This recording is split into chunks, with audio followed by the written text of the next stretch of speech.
महादेव। धर्म प्रेमी बंधुओं, आज मैं इस हफ्ते आप लोगों के सामने फिर एक हरिओम साधक चैनल पर प्रस्तुत हुआ हूँ और अपना कार्यक्रम आगे बढ़ाने के विचार है। मैं आप सबको बहुत बहुत धन्यवाद देता हूँ और मेरा कहना है कि ज़िंदगी में सदा मुस्कराते रहें, हौसले कम करें, दिल मिलाते रहें। जैसा अभी व्यथा के बारे में बात कर ली जाए, आपको मैं बता चुका हूँ कि मेरे पूज्य पिताजी गांव चले आए हैं और एक संकट मोचन औषधालय चालू करके आयुर्वेद का रजिस्टर्ड वैद्य हैं वो, और अपना दवा खाना किए हैं, बाल बच्चों के साथ रह रहे हैं। उसी समय जब ये माहौल चल रहा था तो मेरे छोटे भाई का जन्म हुआ और 2 भाई के बजाय हम 3 भाई हो गए। 2 बहन मेरी थी, 2 भाई हम बड़े थे। हमारे से बड़े एक भाई हैं 1.5 साल के, और उसके बाद मेरा नंबर था। उसके बाद 2 बहनें थीं, ये तीसरा भाई पैदा हुआ।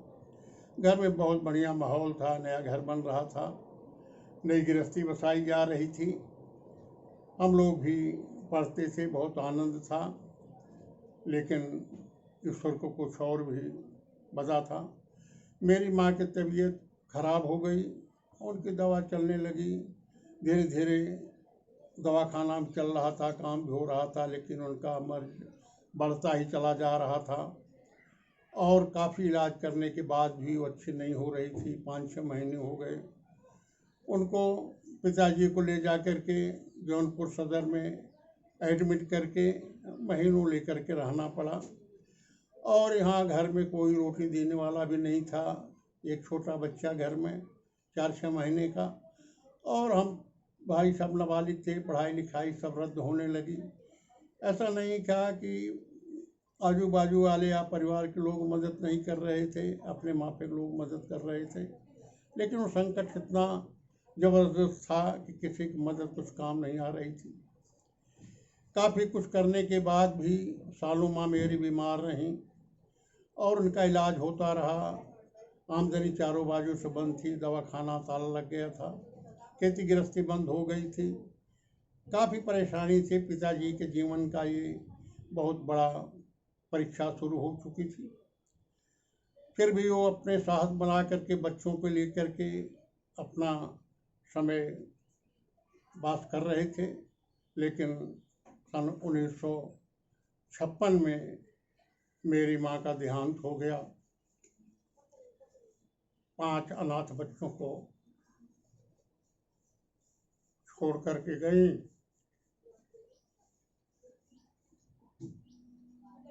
उस समय भारी संकट था। पिताजी बच्चों को लेकर के एकदम बेहबल थे, हम लोग भी नाबालिग थे, कोई खास मदद नहीं कर पा रहा था।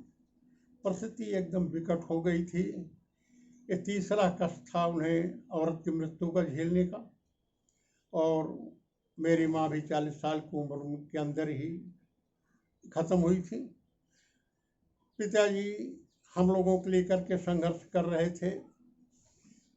कुछ दिन के बाद हमारे बड़े भाई साहब की शादी हुई। वो 10वीं पास करके पढ़ाई छोड़ के पिताजी की मदद में लग गए। भाभी भी छोटी ही थी, 5 बच्चों के बजाय 6 बच्चे हो गए और काम चल ही रहा था। अब यहीं मैं अपने इस स्टोरी को समाप्त करूँगा और फिर पिछली बार आगे की चर्चा बढ़ाऊँगा, तो बताऊँगा कि ईश्वर किस तरह से मदद करता है। स्टोरी इसलिए बता रहा हूँ कि जीवन संघर्ष में यदि कोई साथी है तो ईश्वर है, और कोई साथी नहीं होता। ईश्वर किस तरह से मदद परिवार की कर रहे थे। हमारे शिव बाबा जो धर्म हमारे गांव छोटे मंदिर जहां भगवान मानते हैं, मैंने उनको भगवान को मान बैठा है। ये आपको इससे जाहिर हो जाएगा स्टोरी सुनने के बाद, हमारे जीवन की उनके जीवन की। मैं इसे आगे बढ़ाऊँगा। अब चलिए कुछ कथा के बारे में कहा जाए।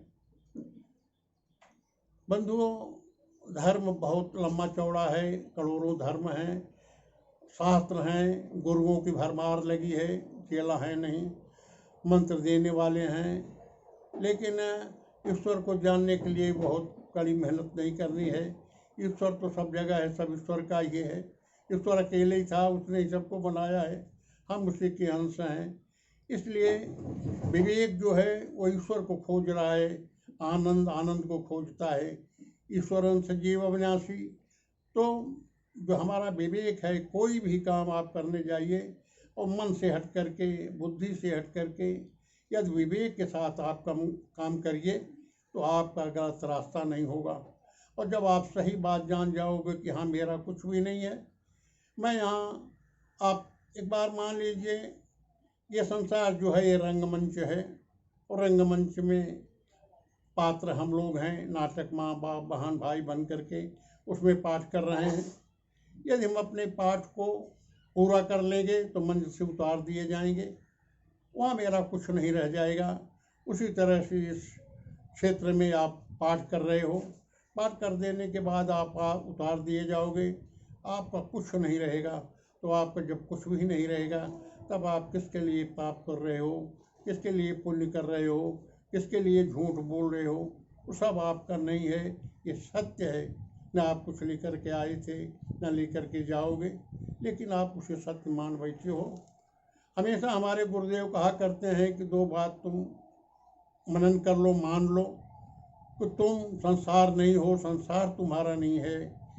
तुम शरीर नहीं हो, शरीर तुम्हारा नहीं है। तुम ईश्वर को हो, ईश्वर तुम्हारा है। इस बात को मान लो, विश्वास कर लो।